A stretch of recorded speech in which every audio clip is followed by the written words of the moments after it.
your volume down. Ooh, I'm working on it. All right, we're live. Do you remember how to do this? Yes. It's been a couple weeks. Do you guys remember how to watch? Because we got to remember how to do live stream. Hopefully it's all working out okay. I don't remember actually checking the audio and all that stuff, so hopefully it's working just fine. So hello, everybody. Thanks for being here. It is Wednesday evening, and so we are here back from a 1 week hiatus. That's fun. Yep, a 1 week absence, and now we're back and we're here. So thank you for hanging out with us tonight. So I thought it would be cool if we did a couple things, and it's funny, I put that video out not this past Sunday, but the Sunday before, about hey, everything's changing in the fish room, and then we didn't get to do a live stream after that to actually talk about it. So we'll do a little bit of that today, in addition to answering fish questions and all that stuff. And we do have a giveaway, so we will do that as well, because it's been a little while. It's been a minute since we've done a giveaway. So Craig, what time is it? You know what time it is. It's prime time with your boy Jason and your girl Joanna here. Don't you rope me in that. I just did. It's happening. No. That's right. Your boy Jason chilling right here. So anyway, yeah, that's what's happening, and glad you're hanging out with us back in the middle of summer. Do you know, and I'm sure you do, many of you do, that we are experiencing smoke. I've never seen this in my whole life. So here's a story before we get into all the fish keeping stuff. I am leaving school yesterday. Was it yesterday or the day before? Probably yesterday. What day is it today? Wednesday. Yeah. Oh, look, they're happening here now on this computer screen. Oh, now you can see it. Now I can see the things, the little hearts going on the computer screen. That's really fun. So at first I was like, what is that? So leaving school yesterday, and I walk out, and what they will sometimes do, so I'm like, man, for 1 o'clock in the afternoon, why is it foggy?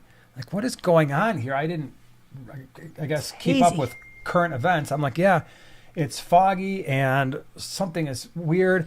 I'm like, oh, maybe they're doing a controlled burn in our we have a field by our school, but I'm like, usually I can see that from my window, and I don't remember seeing that. And I hop on my motorcycle, I get a couple blocks. I'm like, by the time I get like a couple miles away, I'm like, no, this is something else. I'm like, it's really foggy. Then I'm starting to think, is there something wrong with my eyes?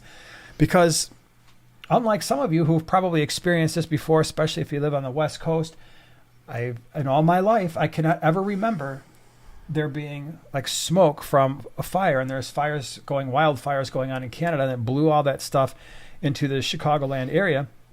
And what I think is also interesting is I'm sure people on the West Coast who are used to this probably have more sense than people in Illinois who have never done this before, but everybody's just like walking around in it, and it's like, okay, it's just hazy, or there's smoke in the air. To give you an idea of where our brains were at was it last night? Yeah. Last night. Joanna's like, hey, let's go for a walk. I'm like, yeah, okay, that sounds like a great idea. Let's go do our cardio at 9 o'clock, 8:45 at night. And so we get out there, and we're starting to walk, and we're doing our thing. And I look up, and I'm like, wow, the moon is just red. And I look at her after we get about maybe a quarter mile from the house. I'm like, is this a good idea? I'm like, are we supposed to be doing cardiovascular exercise outside when there's like a health advisory thing going on? And she's like, probably not. I just thought about that too. I'm like, maybe we should just go home. So that's what we did. That's a wrap. So we, and it's gotten a little bit better today because the winds have shifted. But anyway, that's the story of the last couple of days in my confusion, thinking maybe something was wrong with my eyes, because y'all know there is something wrong with my eyes. I can't read, but I thought maybe they were getting smoky too.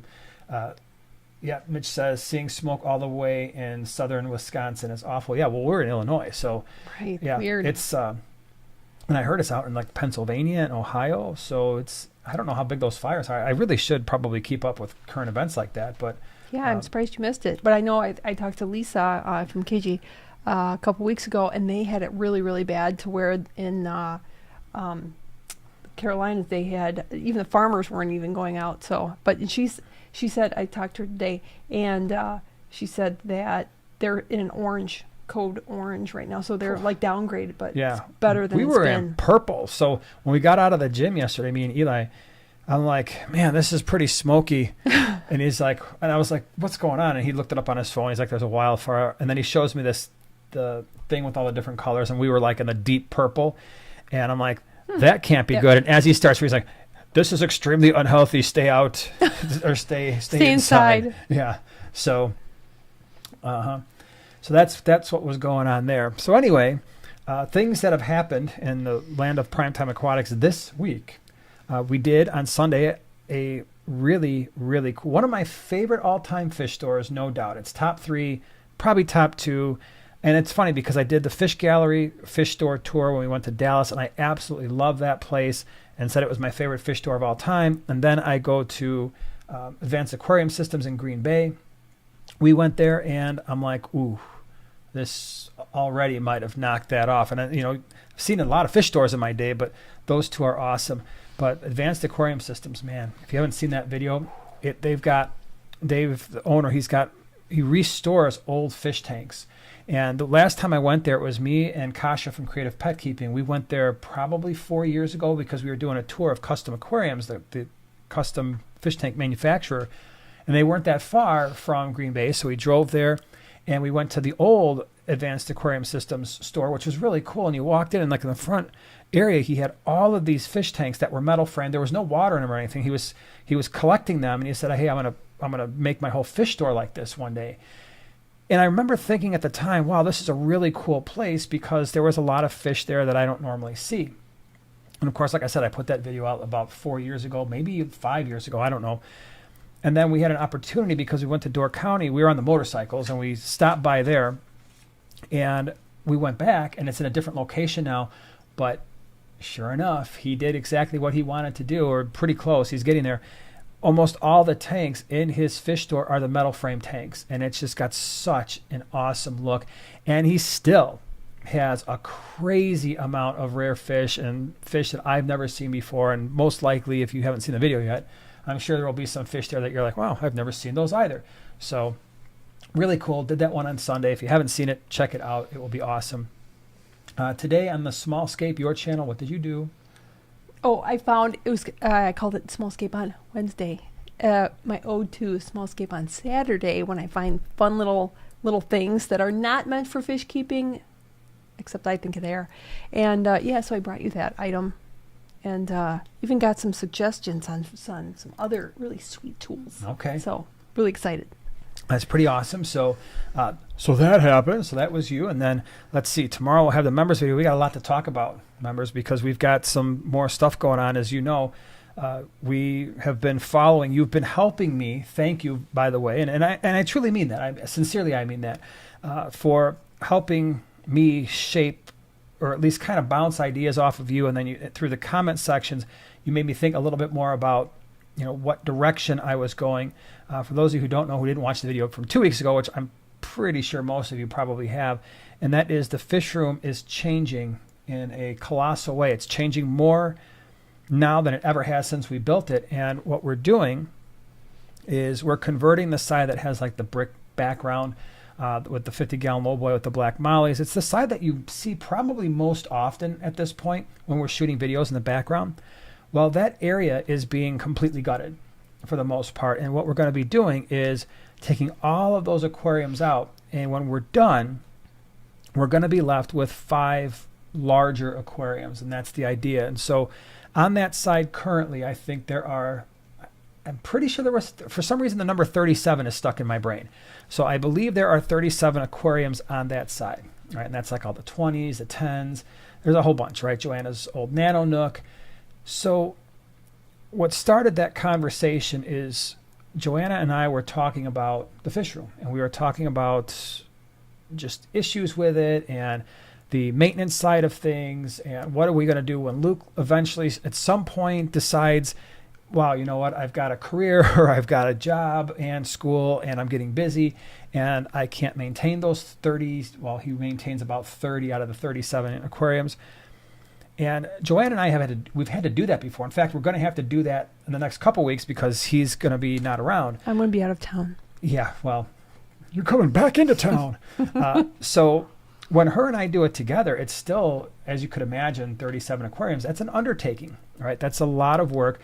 Gallons-wise, I don't know exactly the volume, but it's a lot to deal with. And so we were thinking about that. But then more than that, I'm like, well, we could make that work, but is it working? Is the fish room serving its optimal purpose. And as we talked about it more and more, we decided, you know what? I don't know if I can say that it is, because it's rare, and you know this from watching the videos, that I'll just walk up to a tank and just start filming and be like, okay, here's what's going on in this aquarium. And part of the reason why we don't do that is we've got so many fish tanks, and the water is great. I mean, again, we're doing the maintenance, right? We're just doing the algae. Clearly, when you look at the background of our videos, the tanks are clean, and they're getting the water changes. And if you pay attention to our fish room tours, the fish that we had a year ago are the same fish we had 2 years ago, which are the same fish we had 3 years ago, and within certain aspects. But for the most part, we keep our fish for a very long time. So we were talking about it, and we've always thought, okay, hey, Joanna's just going to go be a wild maniac, aquascaping super freak, and she's just going to run around the fish room and escape all these tanks. How's that working? It doesn't work. Yeah. No. And why doesn't it work? There's too many, and I do not deal well with excess. And we have excess of anything. And so what's wound up happening is a lot of our aquariums have just become aquariums that have fish in them that somehow we acquired. Maybe there's some left over from when we did a big shipment, and then we wind up with 5 or 6 left over, and I don't necessarily want to sell those, so we just add, or we think they're cool, so we add them to an aquarium, or we move stuff around, and all of a sudden I look around, I'm like, wow, these fish tanks are not doing what I think they're supposed to do. And even when you do aquascape a tank, by the time the boys get in there, and they're just primarily concerned about, hey, let me get the water changes done, let me deal with the filtration, whether it's sponge filters hang on the back, let me make sure those are doing okay. Want to make sure we can see inside the tank, so the algae, if there's algae on any of the front glass, that is removed. Duckweed is removed, but that's pretty much the extent of what we expect them to do, and I think that's realistic. But then when you aquascape a tank, and it's one thing if you had 5 tanks to deal with, or even 15 for that matter, but when you've got 80 and we're trying to aquascape, or at least make 50 of them look presentable, have you tried that? Have you tried to forget, all right, so 80 tanks, right? Just straight up keep 80 tanks properly maintained, but even like 50 tanks where they look presentable, like you could walk up with a camera and be like, man, I'm proud of this tank. That was the key, I think, for us both, and you especially, right? Were you proud of the way the aquariums looked? Did it reflect your abilities as an aquascaper, as a fish keeper? And I would say no. Right? Again, it's not. The fish are healthy. The fish are in a healthy environment, but we just were not able to do what we wanted to do with the volume of tanks that we have. And so because of that, as we started to look at all of these different aspects of what the fish room is and where it's going, we decided, okay, we're going to leave the side that's got the lighter walls, the 50-gallon low boys in the center. We call that the sink side because there's a sink on that side. We're going to leave that the way it is with the aquariums, the way they are. They're set up. I like that. But on the other side, we have to adjust that. And what we decided to do was, and we've kicked around a lot of ideas, from just breaking that side down completely to possibly making it a gallery. How many tanks do we want? And we decided, and this goes back to my original statement, and I think the members, when I was sharing these ideas over the last month or so, maybe longer, they helped, I think, a lot with this as well. And we decided, hey, we don't want to get rid of all this stuff. We can use this as a showcase. And instead of having 37 tanks on that side, we're going to have 5. And we're going to make this a gallery feel. The walls are going to change. We're going to lighten that up a little bit. It's going to be more airy. No double stacked tanks on that side. It's going to be 5 tanks. We're going to put the 2 125s on one wall. There's going to be a couple 75s. And I really do think the 50-gallon lowboy, after a lot of the comments from the members, and when we really looked at it, the 50-gallon lowboy is what's going to stay in the center instead of putting that big 150 there. So that's what's going to happen. And that's going to do all kinds of things. So one, you're going to have some fun. Yeah, with some larger tanks. But like I did answer at least a couple comments, I am still focused on small tanks. Don't worry, I'm not going to the big tanks focused. I'm just going to be helping out Yeah. Like as I always do, as I scape the larger tanks. What I consider a larger tank, 20 gallon, like over 20 gallon, I consider larger. But yeah, no need to fear because I will still, and then I take over this area right here where we're sitting, becomes mine. Right. Well, we haven't gotten there yet. So you're getting ahead of the game. All mine. You're getting ahead of the game. So, yeah, the nice thing about this gallery style feels it's going to be open. It's going to be airy. More places to sit again. Lighter, cleaner. And so we've got some work to do. That's actually, the work is starting for me. I was hoping I would already have started this project, but I needed to wait until after the swap that just happened last Saturday. By the way, thank you to everybody and all the pre-orders and people who bought fish and shirts and Kevin, fish food. The who North brought us Fin donuts. Food. And Kevin, thank you. Yeah, those jelly donuts were insane. I actually had the other one later on, so I was definitely on a sugar high the rest of the day. And then I crashed pretty hard. But anyway, so once the swap happened, that cleared out a bunch of tanks. And so tomorrow, I was going to do this today, but I ran into stuff. I had to go to the Harley dealer to drop off her bike, and that messed up my whole day. But tomorrow, I can start breaking down your old Nano Nook, and I'm going to take you along. And so those will be some videos that you will see. Is I'm not going to just, that's all, I'm not going to make it like everything is about the conversion to the gallery. That's not the only thing we're going to be doing. We'll still do the normal videos, but most likely Sunday I'll start taking you guys along for that and showing you what's going on, because there's a lot of things that have to happen. So the more you get into this conversion, the more I realize there's a lot of decisions that have to be made about which fish are we keeping, which fish are we not keeping, the fish that we're keeping, where are they going to go right now, the fish that we're not keeping, where are they going to go until we can find an opportunity to move them around, where are we going to store all these tanks. And so, yeah, and by the way, for those of you who are local to the area, we will start putting some of the aquariums on the website, available for pre-order only, and then we'll just drop them off at the swap. We'll have to do it in limited quantities because there's only so many aquariums we can bring to a swap because we only have so much room, even if we take 2 cars or even 3. So, yeah, it's going to be a lot of work, but then ideally what you're going to see out of those, initially those 5 aquariums in the gallery, is you're going to see something that is, I think, more up to what we want our standards to be. And we'll be able to learn from these aquariums. We'll be able to learn about the ecosystems. We're probably going to be focused on more biotype style aquariums where we can really highlight some of the fish and put them in an environment that is absolutely awesome. Not only that, but then on the, what I call the sink side, the side with the multis, the entire top rows, along with the larger aquariums, the 125s and 75s, those will also be display tanks. And so you'll get to play around in that. And some of those tanks are 40 breeders. You got the 75s, 125s, some 20 longs, the 50-gallon lowboy, the multi-tank. But then down below, where we really can't enjoy those tanks, it's more like a fish room style. That's where all the swap fish are going to go. So for those of you who are like, man, are you going to stop doing the swaps? Nope. We'll still have, I think it was 17 or 18 aquariums set aside just for quarantine for the swaps. And the nice thing is most of them will be 20 gallons or larger. No, 20 gallons. And then we'll just have a few 10-gallon tanks. So it'll be a little bit easier for us to kind of move things around and do stuff and hopefully make it better for you. Ultimately, that's what we're looking for. We're looking for a really cool experience, not only for us, but for you as well. So, and then would you like to, you can now talk about what that does, because ultimately, where does this live stream thing happen? Going in the basement too.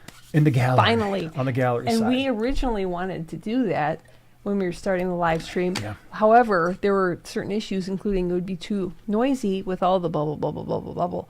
But with the tanks going down from, so many to only 5, it won't be that noisy. Well, and the big thing is we can soundproof it a little bit in the sense that there won't be any sponge filters on the gallery side, because it's a gallery, not a fish room, and so we won't be looking at sponge filters in these aquariums.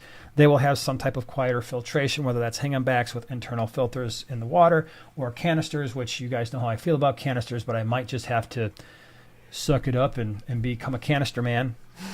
Hey, canister man, how are you? Oh, no, another name. Yep, another name. You've heard it here first. I am canister man. No, I'm not. I'm hang on back boy. So yeah, I think we'll be able to quiet it down.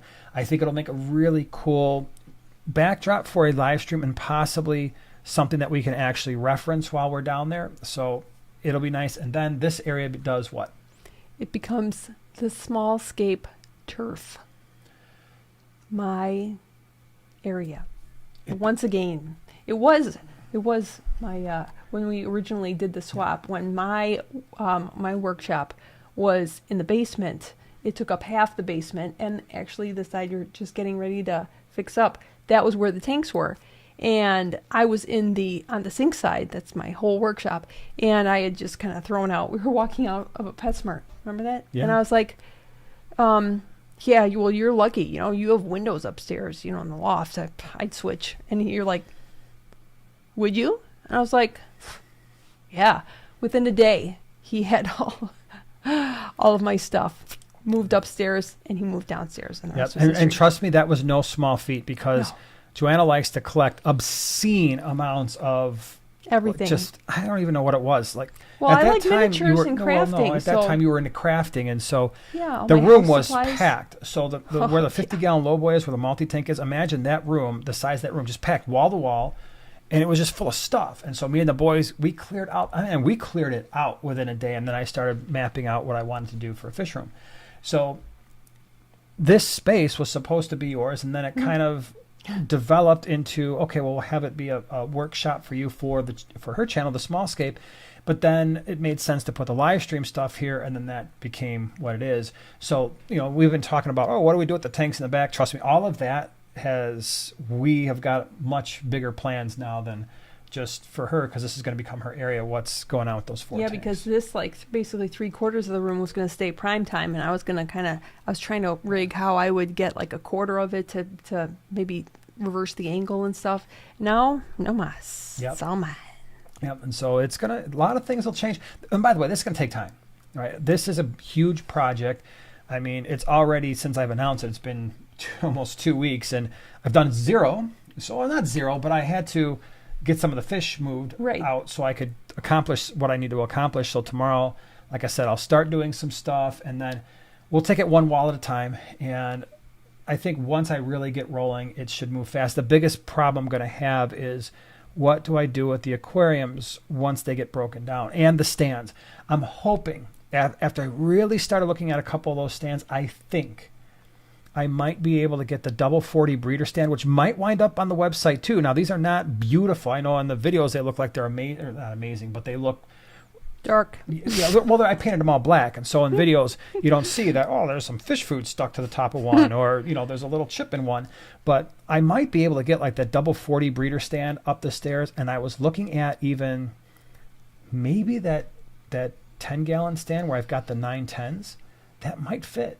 It might. And so I'm going to try. I'm definitely going to try to get the stands up the stairs, and if I can, it saves me from having to break them into pieces, which is going to break my heart because I spend so much time building all of those. But I can make them available to people like, I really would like to have a double 40 breeder stand made out of 2x4s that's going to, hold up a small car. So that's the story there, and we've got some work to do. So we'll take you along for that. Andy, thank you for being a member the last 9 months. Really appreciate it. I have a new 180 ready for more Mbuna. Awesome. That's cool. You're going to have that's going to be a great tank. Could you imagine, everybody? 180 gallons, so 6 feet by 24 inches, otherwise known as 2 feet by, I don't remember how tall those tanks are, probably 25, 26 inches tall. Those 180s are awesome. And to put Mbuna in there, you can throw, like I said before, at least 50, 60 Mbuna in there, and it's going to be just a striking splash of activity and color. It's going to be awesome. And thanks again, Andy. Andy brought me something to the swap. Yeah. That's top secret. That's right. Top secret, but Well, you'll see I it. alluded to it already, so It's whoever half was top secret. It's But mid-secret. Very, very excited to do Yeah. something amazing with that. It will be cool. That's for sure. So, yeah, pretty awesome.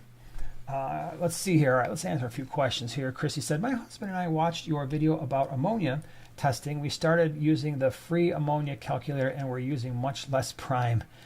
That's cool. Yeah, not all ammonia is necessarily bad ammonia.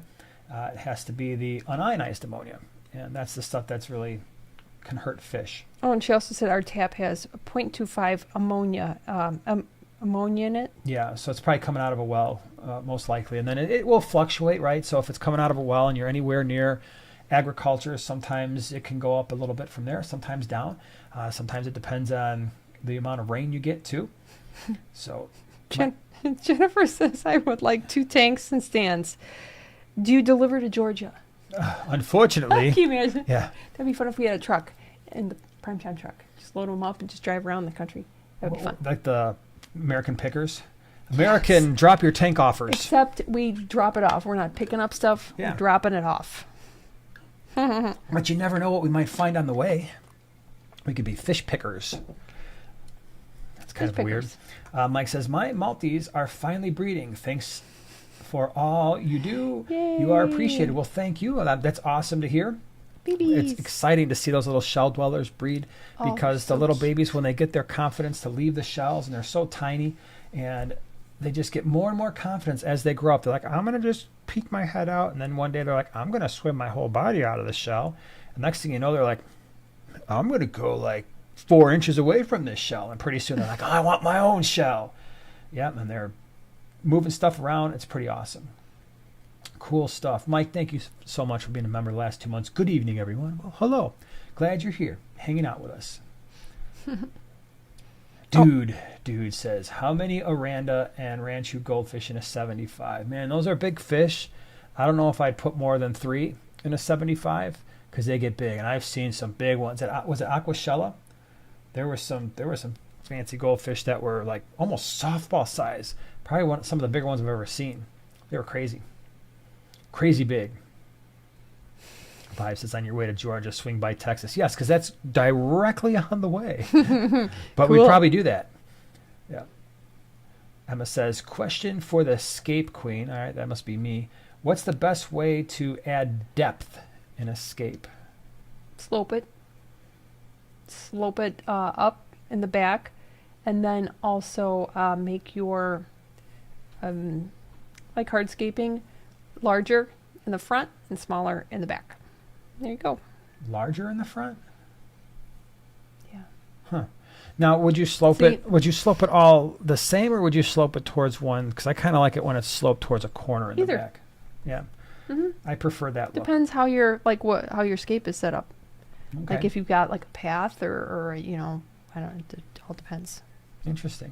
Mm-hmm. Mike, thank you so much for becoming a prime timer. Appreciate you being here. Hope you enjoy it. It's awesome. Okay, so I have a question for you. Yeah. All right, so you said larger in the front. Well, did you ever do that thing where you watch somebody and you're like, I crush your head, I crush it, because the person like is far away, but they can fit like in your fingers, like because they're way far away. If a person was right up close, would you be able to do that? No, Sure, see, I can't. I can. Yep. See, you won't fit. Yeah. Get it? I did. Did you get it now? I have no idea what you're talking about, but thanks for the example. But you know what? Brett says my super red pleco is fanning eggs but won't eat. Nope, they will not. So once that male gets in there, so what's going to happen for the bristlenose plecos is the male gets the female in the cave. He traps her. They do their thing. The female leaves. That male is going to sit in that cave for a couple of weeks and fan the eggs. He's not leaving. In fact, even after the eggs hatch and the little tiny fry start to form, he's going to keep them trapped in the cave to keep them safe. And then when he feels it's necessary, he will let them out. So one of the things you have to be careful of when it comes to breeding bristlenose plecos, we don't worry, like in the cichlid world, we worry about the females getting enough food, especially the mouth-brooding females who are going to have the eggs in their mouth. It's like, okay, you got to give them a break. You got to let them eat. You got to get weight back on them, nutrients back in them. Well, it's the opposite for bristlenose plecos. You worry about the males. If they're constantly breeding, they don't eat. Right? So fish can go a long time without eating. Healthy fish can go a lot longer than most people think without eating. But that's totally normal, and they're not going to eat, so don't even bother trying to put food next to the cave. He's not leaving that cave. It's going to be, like I said, probably a couple weeks, if not longer. And then once he releases the fry, he will, trust me, want to go eat again. Lynn says, Guanacara eat Java ferns. Really? The Guanacara, I think. Wait, did you get the Guanacara for me? Oh, the little ones? Oh, wow. Stinkers. Yeah, so I'm trying to think. We had the Guanacara sturgiosi in the 33 that was planted, but I don't remember them particularly going. We had Crips in there and we had Anubias, and for the most part they left them alone. So hey, I hope that you didn't want those Java ferns. Yeah, hopefully Yeah. they were on the way out. Ugh. Go Oh, ahead. me? Yeah. All right. Sarah says she's new to the channel. What are the best places to find Hardscape? I'm having trouble finding a good website. Would love some advice. Well, if you're looking for rock, remember Lowe's? Yeah, but They that's not a sell- thing anymore. Now Lowe's It's all no more? No, because what wound up happening is, and I catch flack for this every couple of months. We did a video a couple years ago. Hey, Lowe's is selling Seiryu stone and dragonstone for like insanely cheap. I don't even remember how much it was, but it was really cheap, like $1.25 a pound, maybe somewhere around there. I don't remember, but it was really cheap compared to a pet store, which typically sells it for $3 to $4 a pound. When we put that video out, Lowe's pretty much across the nation sold out, and now I get comments all the time like, "Oh yeah, well they're not cheap Thanks a anymore." lot. Yeah, pretty much. It's like, okay, well they're the same as everybody else. So no, it's not. You can go to Flip Aquatics, flipaquatics.com. I know they've got rocks and wood. They take pictures of the actual wood that you're going to buy, so you're not surprised like, oh, it's mystery wood. So online, keep in mind though, online is tough because rocks are super heavy. And so it's going to be expensive to ship, and wood is bulky usually, unless it's a smaller piece of wood. But Yeah. to get a decent sized piece of wood for like a 20 gallon or above, it's like, okay, that might not weigh a crazy amount, but it's going to be in a pretty large box depending on the shape of the wood. So it's an expensive way to do rocks and wood, but if you don't have a choice, you don't have anything near you, it can be a good way to do that. But if you want to use River Rock, highly recommend that. And you can go to your local landscaping place and save a lot of money just getting River Rock type of round rocks. And I think it can look really cool in a scape. Oink says there's a small gift for you from me in the Primetime Aquatics mailbox. What? Well, thank you. We have to check that out. Have you checked it out lately? The P.O. no. box? No, I don't think I have. All right. Well, sounds like Put someone's on got the a place to go. list. Thank you. Aw. Oh, and Oink was saying that she went to New York recently and was in Manhattan and couldn't see the skyscrapers because of the Oh, yeah. New York smoke. I think New York That's had creepy. it way worse than we did. Yeah, that is. 'Cause when I saw those creepy. pictures, it was like a brownish yellow. This is just like a white haze. Legion says, hope you guys are doing well this evening. Thank you. What's a cool fish to breed in a 10-gallon that is more unique than guppies or shrimp? I have hard water and a high pH. All right, so first one that comes to mind is the Florida least killifish. We've actually got them in both of these tanks. We've got the standards and then the gold variety. Both are cool, stay small, and they're live bearers. That would be a cool one to breed in a 10. What about peacock gudgeons? Peacock gudgeons, you could put a pair in a 10. Definitely takes a little bit more work than a live bearer because they breed in caves, and then just like the bristlenose plecos, the males will guard the eggs, but the minute that those eggs are getting ready to hatch or right before, you got to get the male out of there because they will eat the eggs and eat the fry, or not eat the eggs, but eat the fry. Rice fish would be another cool option. The eggs actually stick to the anal fin of the rice fish, so you'll always know when they're about to have babies. That's kind of interesting. What else would we breed in a 10?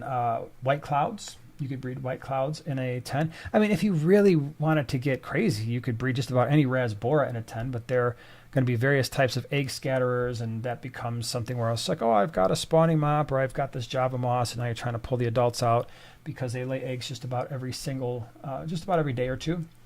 But you've got tons and tons of options. But if you're looking for like the live bear stuff, the Florida least killie would be cool. And that's fun because they give birth like every day or so. That's fun. Yeah. So yeah, those are some options. I think that would be pretty nice. And the other thing too, in a 10, I was going to say mystery snails, but man, once they actually have that big clutch, you've got huge water quality work to do because you'll be changing water every day in that size tank, I think, or every other day because they just produce so much waste. But you could certainly, absolutely breed mystery snails in a 10-gallon as long as you're up on your water changes and removing of the stuff. Yeah, all right, let me see. By the way, and I know that some people have mentioned already, but if you do have a question, if you put the @Primetime Aquatics somewhere in that question, helps us realize, oh, there's a question there and something we want to talk about. All right, Mac, what's up? Have a fish dilemma. Well, fish dilemmas can be pretty dilemmating. That's a word I just made up. That could be a real word. That's dilemmating. Lost my dwarf gourami to dwarf gourami Aw. disease. Got 2 angelfish in with platies and tetras and epistos. Want to add either red honey gourami or I think it's red honey gourami, right? Or Congo tetras. Any advice? It depends on what size tank. So I'm assuming it's a larger tank if you've got angelfish in there and you're talking about Congo tetras. So I have done Congo tetras with angelfish, no issues. Red honey gourami with angelfish might be okay. You just never know with the angelfish if there's going to be any aggression. Usually it's when they get larger, but it's most likely the red honey gourami is going to be pretty mellow. And usually small angelfish, if they're on the smaller side, like let's say 50-cent piece or smaller, they basically generally don't fight with anybody. Got the platies, got the tetras, epistos. Yeah, I really like the Congo tetras. I could definitely see that being a thing. Get a group, as long as you've got a large enough tank, at least a 3-foot tank for the Congos would be ideal because they do get pretty large and they're somewhat active at times. Cameron wants to know best algae scraper that's easy on glass but not a razor blade. I would definitely use a plastic razor blade. Yeah. That's my tool of choice. It's you don't have to worry about it like you do a regular razor blade. Make sure you don't have anything trapped like a piece of sand or something in between it. But I think it works great, and you don't have the half the stress that you do as a razor blade. Yeah, I'm gonna be perfectly honest with you here. Don't you love that when people say that? I'm gonna be honest with you here because, well, does that mean you're lying to me every single other time? Let me be slightly controversial. I personally think that almost all aquarium marketed algae scrapers are horrible. Like almost all of them. And I mean every different style. So the ones that you get from the Petcos and PetSmarts and all those different attachments, they will last for a little while, and then things get bent and they start scratching your glass, or they break because you're trying to put too much pressure on it, or they just flat out don't work. Then you've got the magnetic ones, and they'll be okay for a while, but then eventually on the side that's facing the outside of the aquarium where it's got like the soft felt, that stuff starts to come off, and now it's just hard plastic against the surface of your glass. And I don't know what it is. Maybe it's just me. Maybe I am not bright, but inevitably, if there are scratches in our glass, it's mostly because of those magnetic algae scrapers, and it picks up sand sometimes.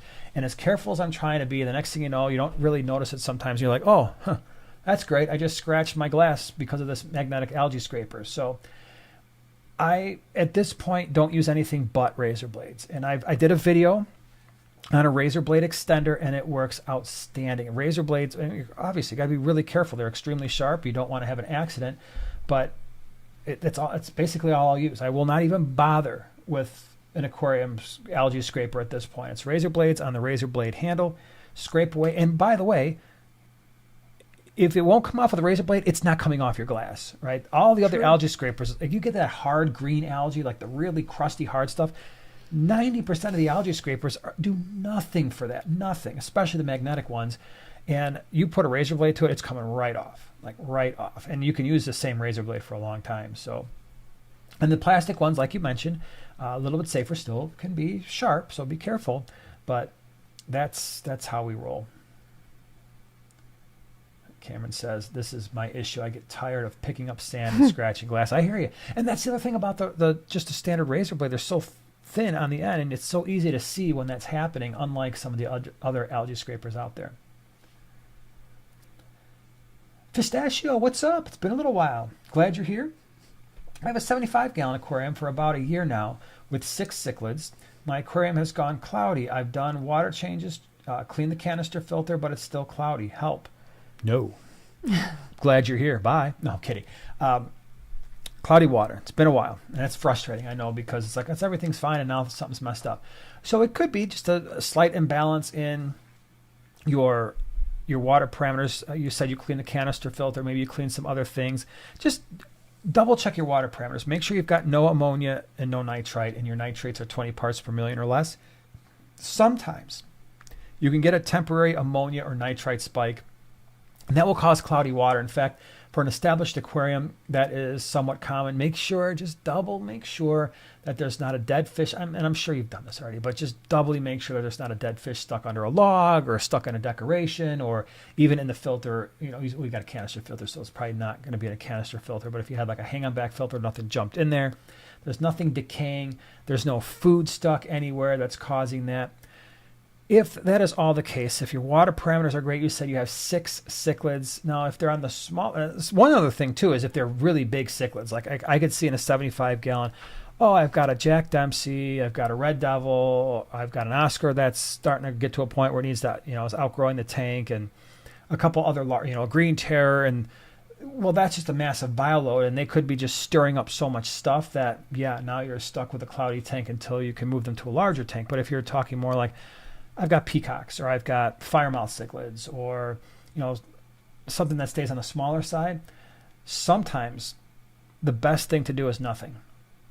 And especially for those of you who get cloudy water after a water change and you start disrupting the ecosystem, it's like, man, every time I change the water, it gets cloudy for a few days. Yeah, well, maybe give it a week or two. As long as your nitrates are not climbing in 30, 40, 50 parts per million, sometimes the best thing you can do is just chill and let it kind of equilibrate back on its own. Ooh, that's a really good question. Sienna says, can you disturb your cycle by adding too many fish at once? Absolutely. Yeah, so let me, especially for newer tanks. Let's say you had a 20-gallon long. And in that 20-gallon long, you're like, all right, you know what? I'm going to put a betta in there and a mystery snail. And that betta and mystery snail have been in there for a month, and everything worked out. Maybe you added some Fritzheim 7, or you had a cycle, you had cycle filter media, and it worked. And now the tank, the microbes in the aquarium have reached equilibrium with the food available from the betta, which is their waste products, the betta and the mystery snail.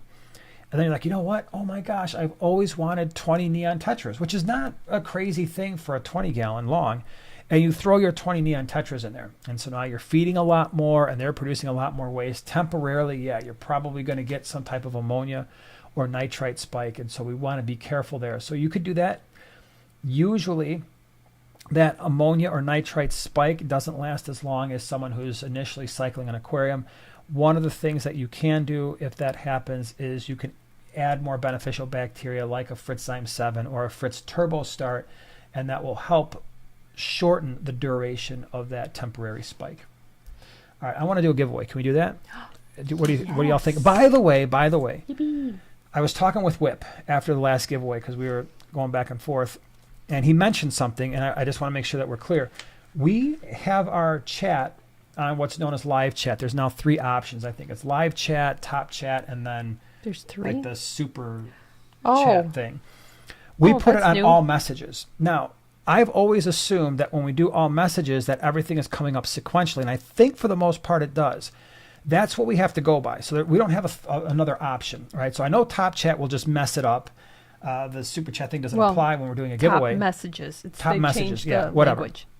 But we have to go by what we see on our screen. And so you have to trust us that we're being honest, because if for some reason, and it could be this way, because Whip actually said one time, he's like, your the person that you picked wasn't the way that I saw it. And I was like, dude, I think I might even sent Whip a screenshot. I'm like, this is what we had. I took a screenshot. Yeah, so we do that just because we want to be honest. We're not trying to pick, oh, look here, we've got a number and we'll just pick the favorite person who picked that number. No, it's just we do it based on the way we see it on our screen, because that's the fairest way we know how to do it. So when we're doing the number picking thing. So anyway, what is on the agenda for today? Let's see. So that everybody knows, does everybody know how to get to all messages? Well, they can just click on that, because let me explain this thing. So, okay. So we've got 3 things. One winner is going to win 3 things. And we have channel sponsors, and one of them is Fritz Aquatics. And Fritz Aquatics is, in my opinion, the leader in aquarium additives, and they're getting into all kinds of different stuff. And one of the things that they do is they have cool stuff like this, the botanicals. And so this is the nature box. And so if you've never done this kind of stuff before, if you've got fish from, like, let's say, Central South America, or you've got shrimp, This can be a really cool thing to add. Now, if you don't boil these things, they're going to turn your water brown. I'm telling you that right now. That's the whole point that some people use these, is it allows you to get like a black water or a dark water feel to your aquarium, and it adds all these botanicals. This is especially cool if you're breeding small fish, like those peacock gudgeons I was talking about before. You put this in like a month before you start breeding them, or any small fish or shrimp, and then bacteria start to, not visible, but small microorganisms start to grow on here, and some of the really tiny fish and fry can eat off of this. So the Nature Box, let's see what the Nature Box has. It's got the Indian almond leaves, otherwise known as catappa leaves. It's got the Indian almond bark, and it's got the really cool Casuarina cones. And so that's what this has. It's got like a little selection. And then, in case you didn't get enough catappa leaves, we're going to give you another box of catappa leaves. And these are big, and you can break them up if you got a smaller tank. You know, these might be great for like a 75 gallon, just like the full leaves, because they're huge. But then you break them up into smaller pieces, and you've got even more for like a 10 gallon or a 20. And then finally, we've got more of the Casuarina cones. And so one winner is going to get basically the botanical package. Now, I did also want to mention our other sponsor, Flip Aquatics, F-L-I-P Aquatics, flipaquatics.com. They actually have a sale going on. So if you don't win this, all is not lost. They have a botanical sale going on, and they have most of this stuff along with a whole bunch of other stuff. I was just on their website today. And by the way, and this I think is probably pertinent for a lot of people, we cannot keep the rummy nose rasbora in stock. And we run out, and people are like, oh my gosh, I really want those fish. He has them. Does he? Yeah, Flip Aquatics has the rummy nose rasbora, Yes. otherwise known as the sabwa rasbora. So if you're looking for those fish, and you really, like, especially if we're not going to get it in until maybe the fall. So if you're looking for them sooner than that, check out Flip Aquatics. They've got the rummy nose rasbora, and they've got a lot of the botanicals on sale right now. And yeah, so I think it's like 18% off or something like that, but it's a pretty good sale. Okay, so here's the dealio. What we're going to do is, do you have a number? Hold on. No, hold on. I'm you're going over there. to. I gave you like 52,000 minutes. I don't. Does anybody want to calculate how many hours and days that would be? But just so everybody knows, because I did see some questions, if it says top messages under your live chat, that's not what we have. You need to change. You need to look on the little lines. It's like 4 little lines to the right of the scissors, and change top messages to all messages. All right, come on. Can we move it along here? Yeah, but I don't want to do that. Hang on. Oh my gosh. I can't do one thing and talk at the Hold same on, time. and don't put a number in yet, because it is not time yet. Sure. We don't consider any numbers until I say it's time to consider the numbers. And then we can consider the numbers. So the number is going to be between 10 and 20. Go. So the first person who gets the number that Joanna just wrote on that sheet, between 10 and 20. 10 and 20.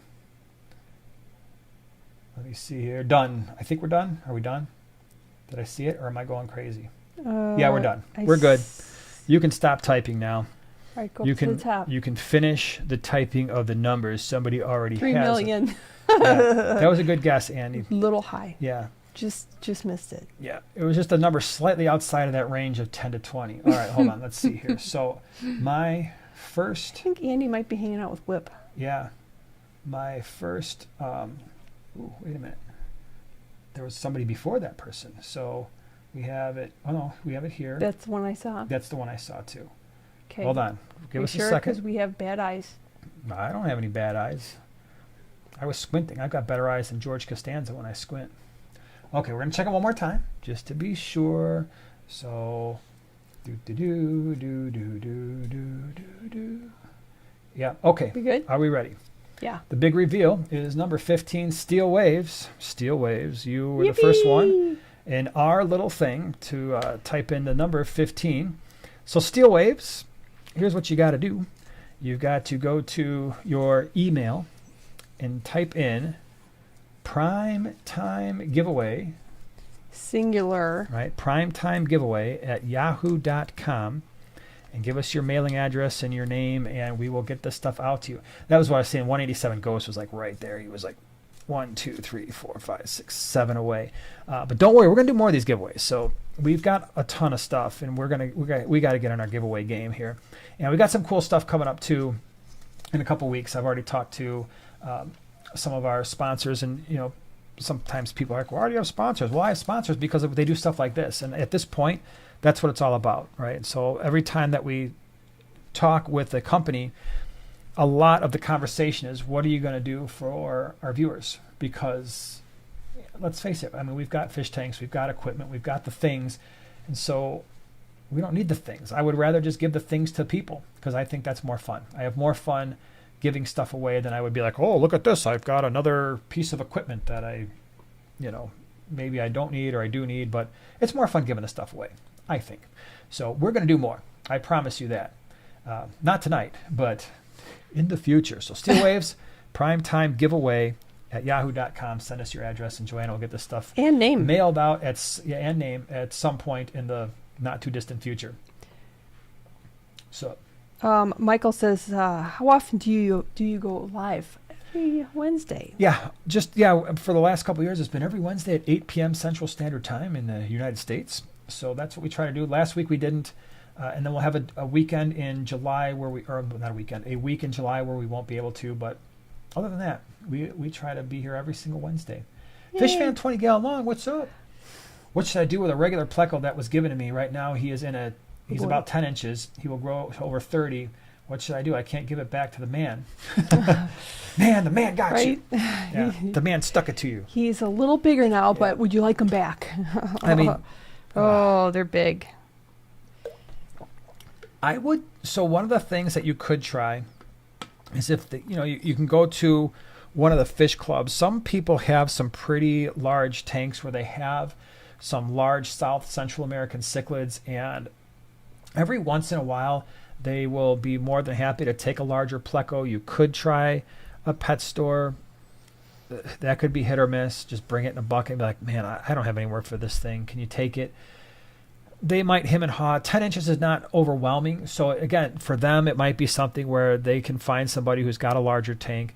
I wouldn't expect any money for it because standard plecos, I don't know why they even sell those fish, especially like the Petcos and PetSmarts. What are you thinking? I mean, seriously, there's very few people who can house a standard pleco for any length of time. I mean, like you said, once it gets to be 10 inches, it's like, what am I? And for so many beginners, they don't know. They see these little plecos. They hear they're going to eat algae. They hear they're going to eat fish poop. And it's like, no fish does that.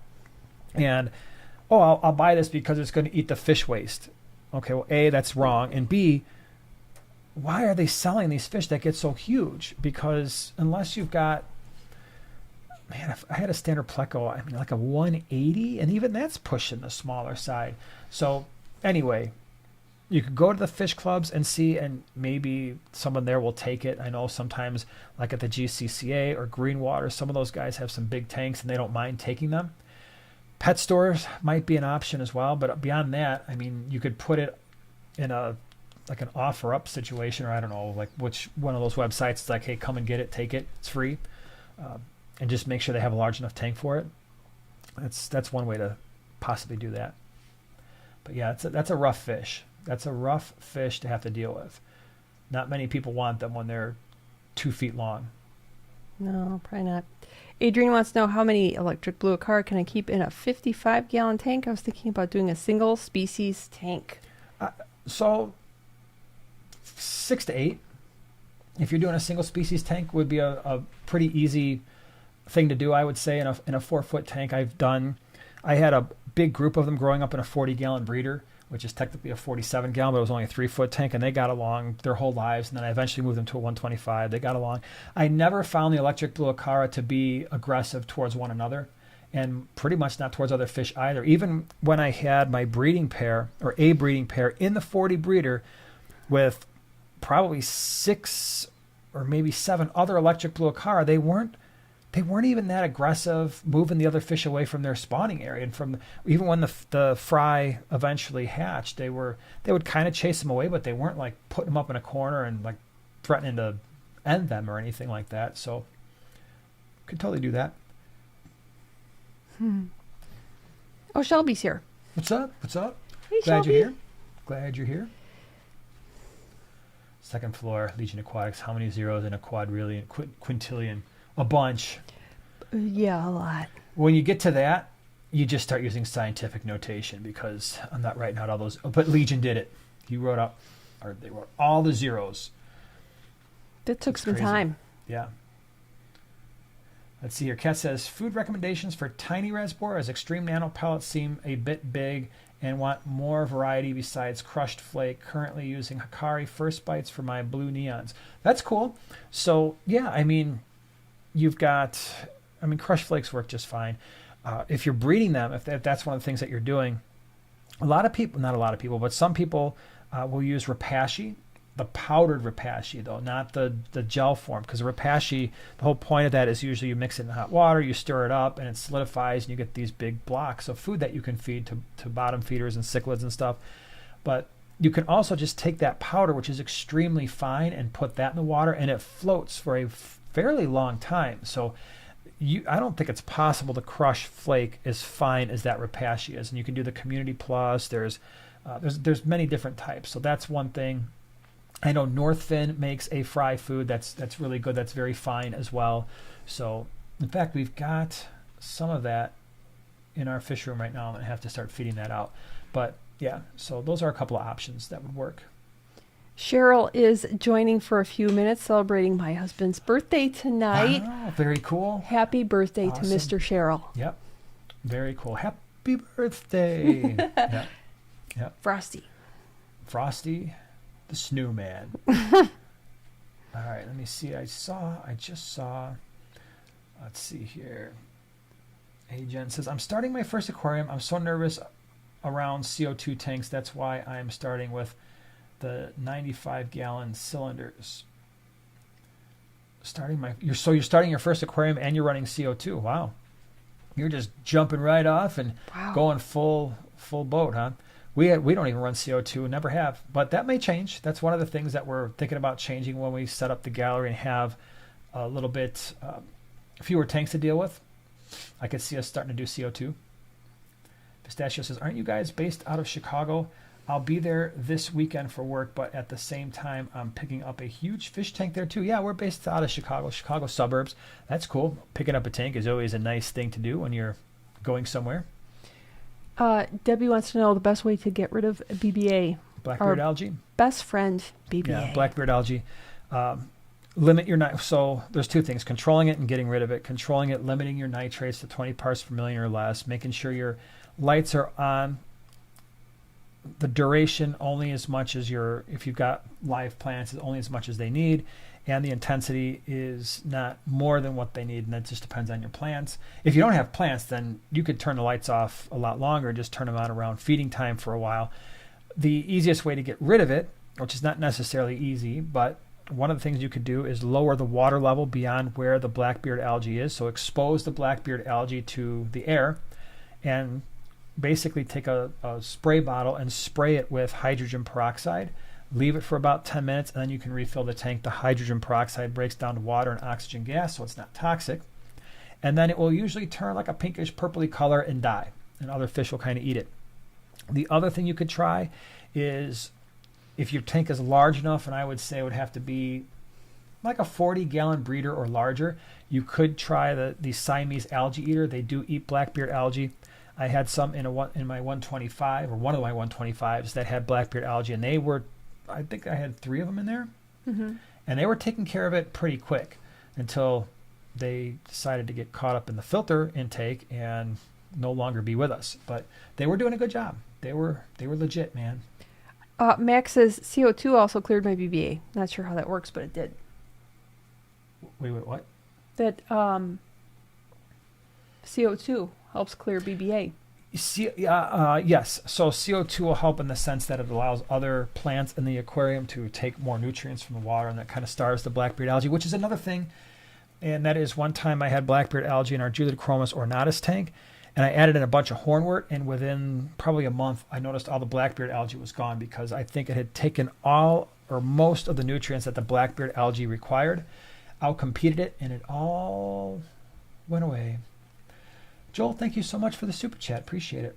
The wife and I went to the Greenwater swap last weekend. Awesome. And wanted to buy a couple of fish, but we live in Indiana. Any advice for traveling with fish?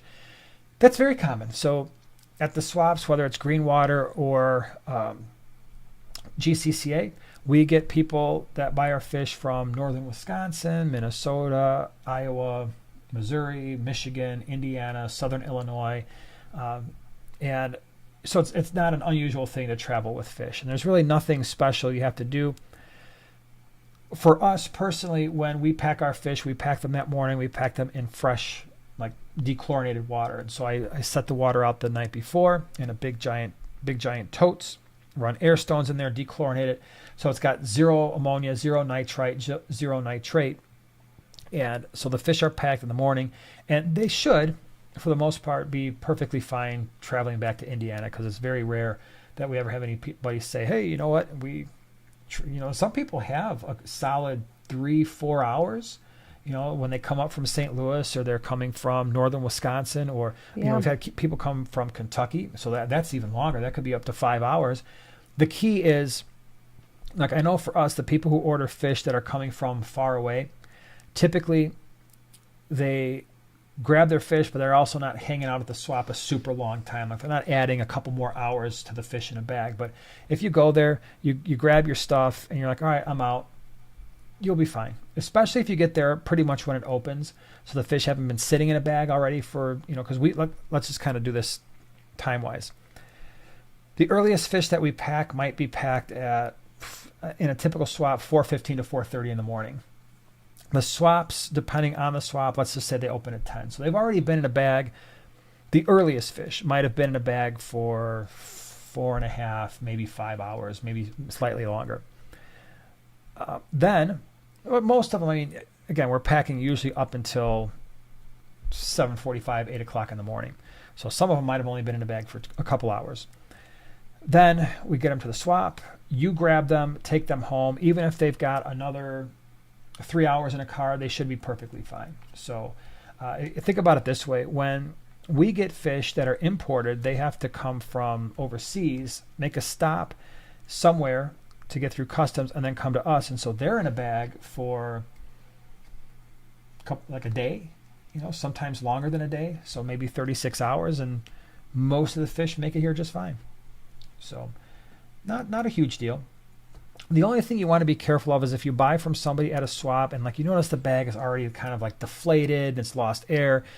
Those fish most likely were packed the night before, and so now it's like, wow, they've been in a bag a while, now I'm going to be traveling with them. But that's why most of the people, they do, like for us, they do the pre-order, and then they know, okay, they're getting packed in the morning, everything's going to be okay, get them home, usually no problems. Mac, thank you so much for gifting these 5 Primetime Aquatics memberships, and now we've got Legion, Emma, and Brett, and Monsterfish, and Kat are all new members, all because of Mac22. Thank you. Really appreciate it. Hope you all enjoy the experience. That's so cool. Whip has been a member for 9 months, plus a couple years because of his membership problem thing where they just nope, you're not a member anymore. What? With you closing down half your fish room, does that open up enough time for you to come and do water changes at Whip's Den? Oh yeah, that was the other big consideration, is when Joanna and I talked. It's we would really love to not do our own fish room maintenance, but other people's. And just travel around and just become traveling fish tank maintenance people, but do it all for free and just for the love of the game. Yeah. Whip, so first we'll ride there. We can go for a ride and then just warm up and then clean your tanks. That's right. And just make sure they haven't been cleaned in a month or two, and they're just really, just off the charts, looking horrible. And the canister filters are basically, everything's just glued to the sides because it's just a mess. And we'll be happy to straighten that all out, spend hours scraping algae and whatever it takes. And Whip said that he's got in the back of a 55, BBA totally covering the back. Sweet. And he's like, I kind of dig it. So when I did the fish room tour of Steve Coxon, when we went there, when we were in St. Louis, he had, was it a piece of wood where he was growing Blackbeard algae on this piece of wood. It was beautiful. If you didn't see the fish room tour, it's worth checking out. So Steve Coxon fish room tour, he had Blackbeard algae growing on this piece of wood, but it was this long, and it was just waving. It almost looked like a, it was really peaceful, saltwater type of, anemone or something. Mm-hmm. Anemone. And it was just kind of flowing back and forth, and it just was awesome. It was awe-inspiring. Yeah. Yes. Yeah. Jessica says, first time making it live to chat. Much love from the PNW. Pacific Northwest, if you don't know what that means. Well, thanks for being here. I'm glad you're here. Chilling. Yep. Chilling out. Hold on. I saw it. Ian says, what happens if I remove fish from one tank during 2-week vacation, but it kept it running, 10-gallon tank with bare bottom, some algae, hang them back in a sponge filter. So you remove fish from the tank during a 2-week vacation, but kept it running. So basically you got no fish in there for 2 weeks, and I guess probably what you're asking is it going to crash? Nah, probably not. I mean, if you just add 1 or 2 fish back, most likely a lot of the beneficial bacteria will still be there, provided that everything is running properly, the tank is at proper temperature, nothing drastic has changed over those 2 weeks. That's one of the things that we deal with all the time, is we'll have a quarantine tank sitting empty for a couple of weeks, and then we get a shipment and it's like, oh, boom, not just 2 fish, here's 100. And you'd be surprised how few problems we have because we leave everything running. We've got gravel in most of those tanks, and so there's things that are breaking down and they're producing ammonia and nitrite, and then we get that converted to nitrate. So we also sometimes will add the Fritz turbo start and everything and keep an eye on it and do heavier water changes, but it's not a catastrophe every time we do that. What you got? You have something? Look like you have something to say. I do. Michael wants to know that I've got mostly Anubias in my tank. Cool. Congratulations. Do those need a lot of light? I usually only have the lights on for 1 to 2 hours a day. Well, it's not a lot of light, but they don't need a lot of light. They're low light plants, so don't worry. They don't need a lot or high light. 1 to 2 hours. Well, I've had Anubias survive a long time with very, very low light. I'd still probably want more than 1 to 2 hours. Yeah. So I'd probably want of lower light, but still longer duration of at least 6-7 hours. Now, if it's by a window, you're getting a lot of ambient light. Maybe that would be different. But that's what for most aquariums, most live plants, even if they're low light plants, they're not going to want high intensity, but they're still going to need the duration to do all the photosynthesis that they need. Legion says, is there any way I can soften my water and lower my pH for breeding certain fish? My aquarium club tested everything in our water, and it's pretty much identical to Lake Malawi. Yeah, all right, so here's the deal. There's a lot of chemicals you can add, and I would never do that. If you really want to adjust your water hardness and adjust your pH, because what you want to do is you want to lower the KH so to reduce the buffering capacity, and then what happens is in doing that, you start adding some botanicals, you start adding some driftwood or other pieces of hardscape that are known to lower pH. Maybe it's peat. Because you've lowered the KH, the pH will start coming down, and eventually you have to reach a stable pH before you start adding softer water fish that have a lower pH. But when you do that, you just have to be more careful, because as you lower the KH, your buffering capacity is going down. And then if you are not up with your water changes and not maintaining your water, you're going to have fluctuations in pH, and that can be a problem. That being said, the best way to do that is RO, because RO is the one way, it's the sure way of lowering KH. A lot of the other stuff I would never mess with. If I was going to lower pH by lowering the KH, RO is the only way I would do that. And then what you have to do is you have to figure out, okay, how much. You're not going to go straight RO usually. It's easier, in my opinion, to start with, okay, maybe I'm going to, and you're going to do this slowly just to make sure that all your water parameters are stable. You might be like, okay, I'm going to do 25% RO water when I do my next water change, and then see where that puts you with your KH, see if your pH is coming down at all, because what you don't want is at some point to reach some critical threshold, lower your KH to a point where your pH just goes from like, oh, it was 8.2 and now it's a 6.7 and everything's dead. So usually I like to experiment with that in like a tote first and get those percentages down before I would do that in an aquarium with live animals. Agent Ruby, would cardinal tetras bully fancy guppies?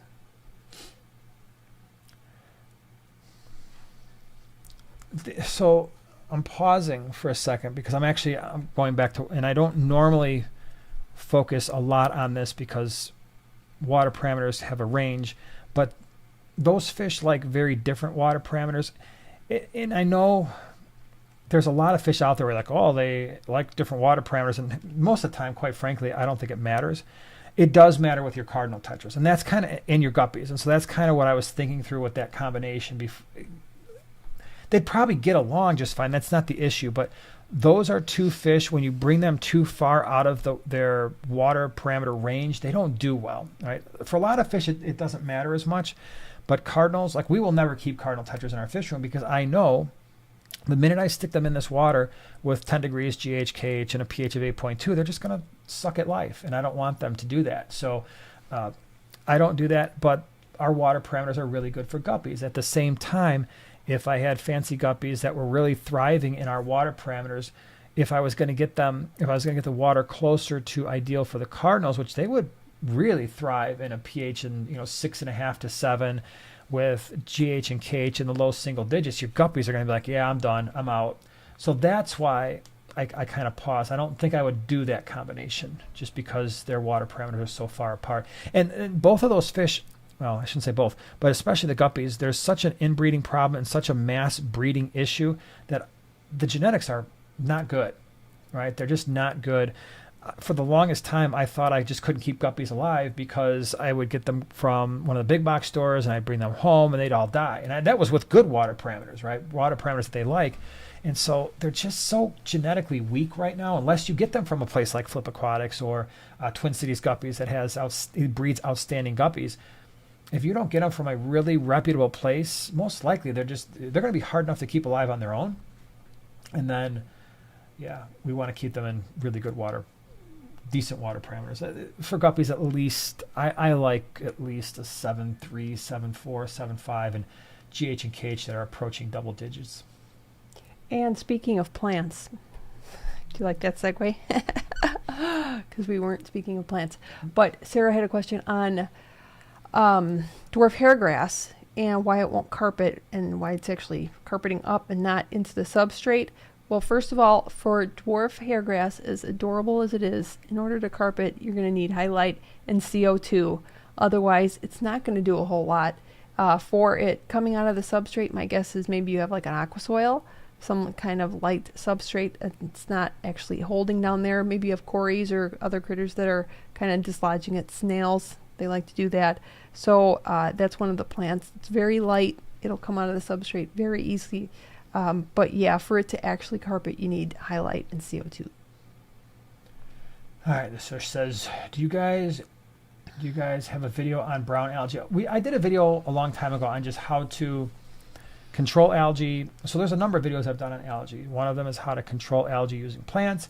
Another one is top 10 best algae eaters. And then another one was just how to remove algae. It was a very early video, probably 4 or 5 years old at this point, on just how to control algae without scraping your glass. I think that was the actual title of that video. And all of those, I think, would be very helpful.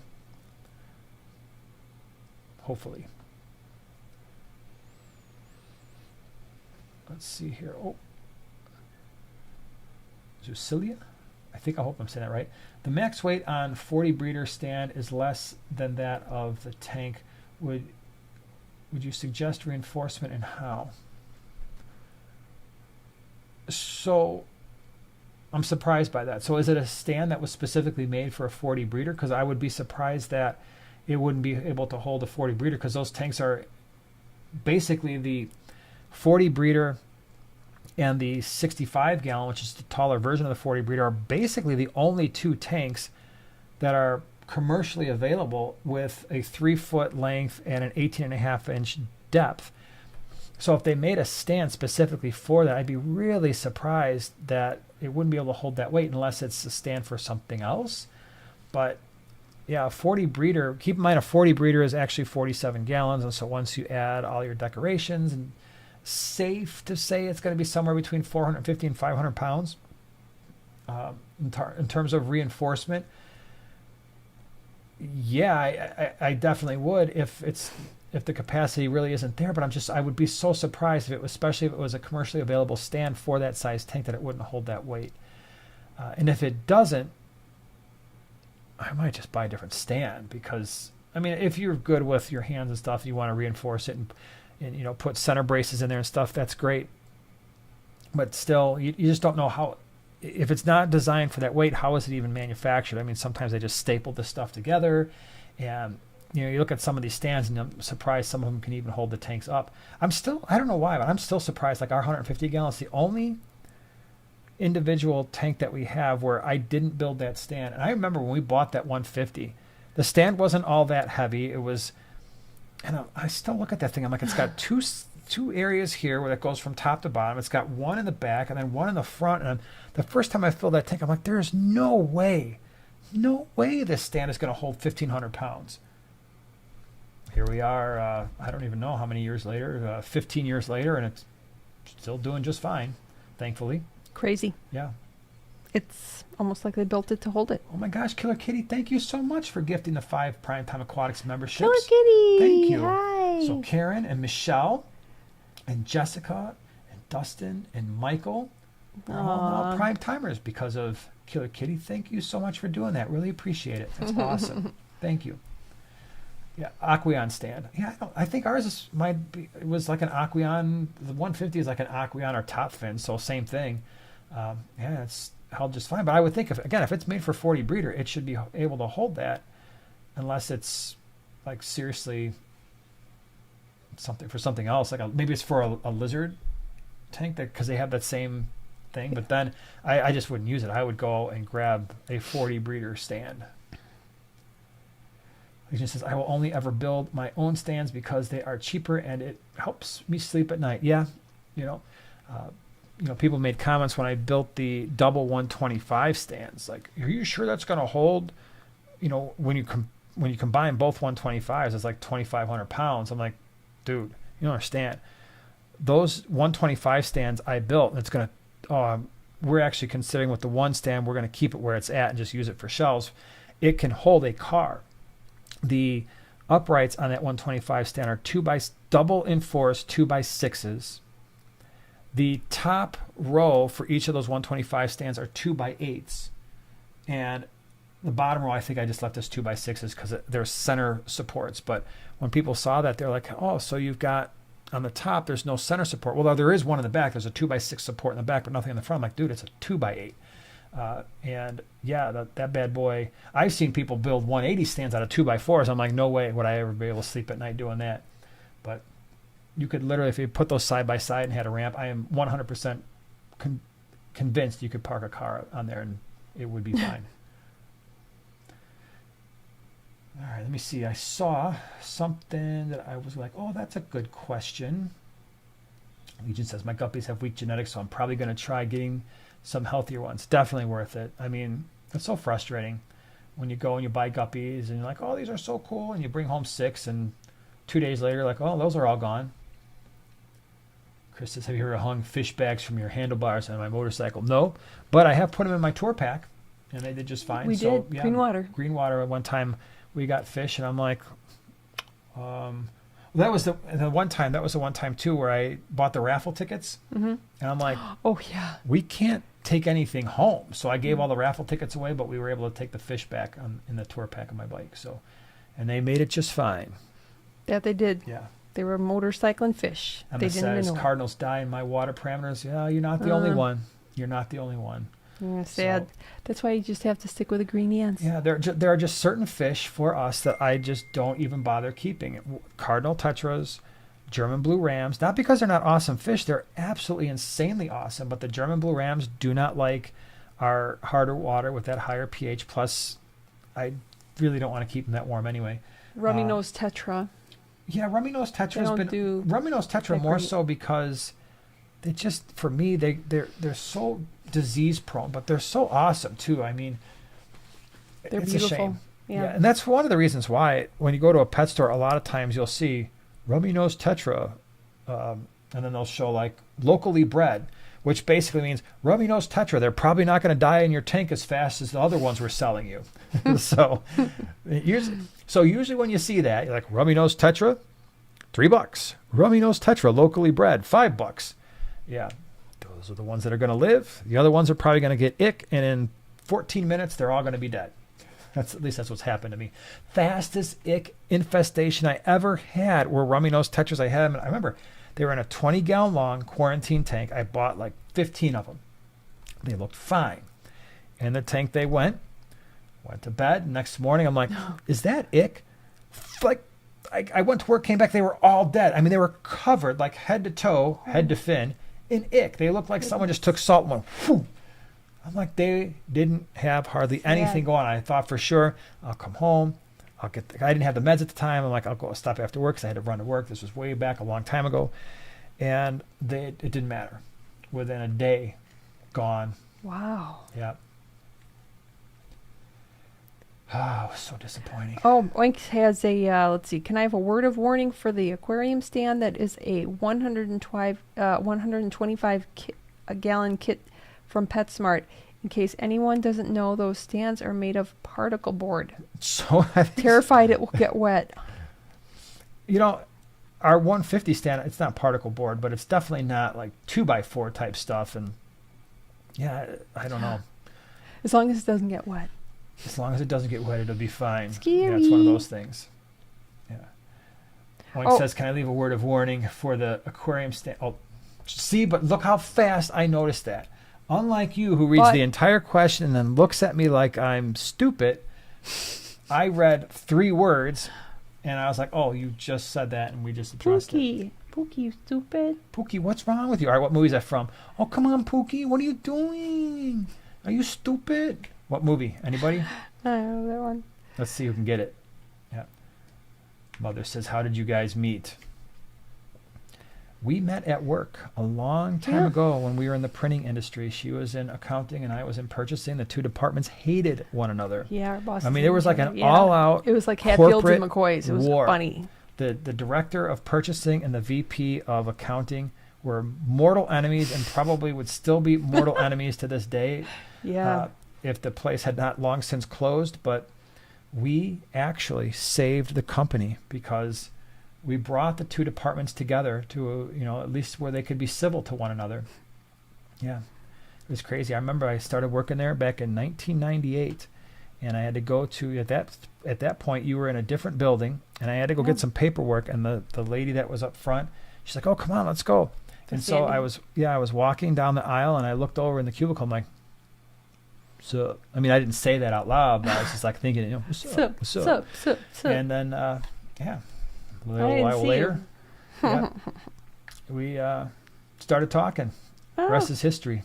Zeus says, I'm in printing 32 years. Zeus. So I said that was Zeusilia because you have the LEA. Oh, that's true. So it could be Zeus. You gotta correct us. Yeah. I'm in printing 32 years. Yeah, that's a long time. So I started out in purchasing, just doing like corrugated stuff, and then I started buying electricity for a big printing company, natural gas, and then that went into, then I became a commercial print estimator. So, and I always have nightmares because I've basically forgotten all that stuff, and I always have these nightmares that I'm back in that industry and they're just throwing all these estimates at me, and I don't remember how to do the layouts, and I don't remember like all the specs that I used to know, and oh my gosh, it stresses me out. It's always a nightmare, and I'm always like, oh, I don't remember how to do any of this. I don't remember what the Diddy cutoff is, and I don't remember what the mini cutoff is, and Heidelbergs. I'm like, oh my gosh, what was the Heidelberg layout? And I'm all freaking out. Yeah. All right, I don't think anybody's gotten the quote yet. It was White Men Can't Jump. Yeah, that's what it was. That's Chris right. says, I ran sheet fed for 47 years. We had a small sheet fed. Yeah. Yeah. Mm-hmm. That's crazy. Very cool. Mother says, have you guys had rainbow darters? Yes, but not in a long time. We get occasionally do like the rainbow shiners, and we'll do some darters, but not as often as I would like. All right, well, let's do 1 or 2 more questions, and we'll call it a night because it's getting late. Legion has a movie quote: "Just keep swimming, Oh, just keep swimming, yeah. swimming." You know how many times Nemo. I've seen that movie? Like a million. Yeah. Million times. The Mm-hmm. boys used to watch that movie all the time. Not as much as the movie Cars. That movie I've more or less got like Love it. completely memorized.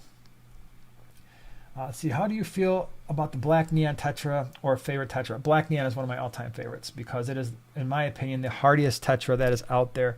Yep. Every time Yeah. I buy black neons, I fully and completely expect to have them for years and years and years. And I absolutely love that fish. To me, they are one of the hardiest fish out there. Definitely one of the hardiest tetras I've ever had.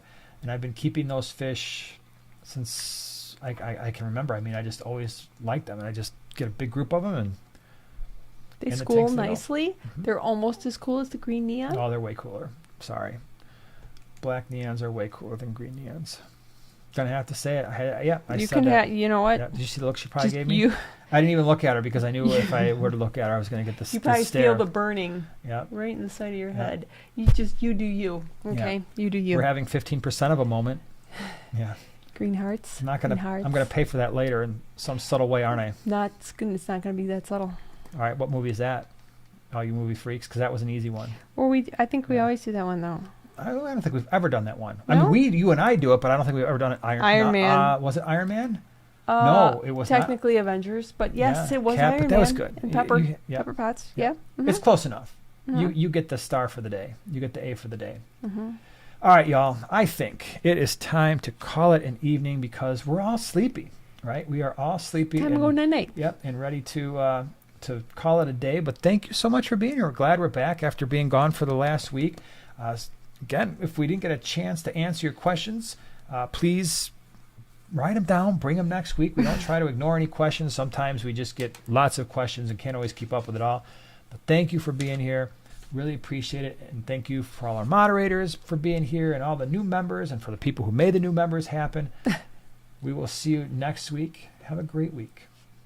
Bye-bye, everybody. Bye bye.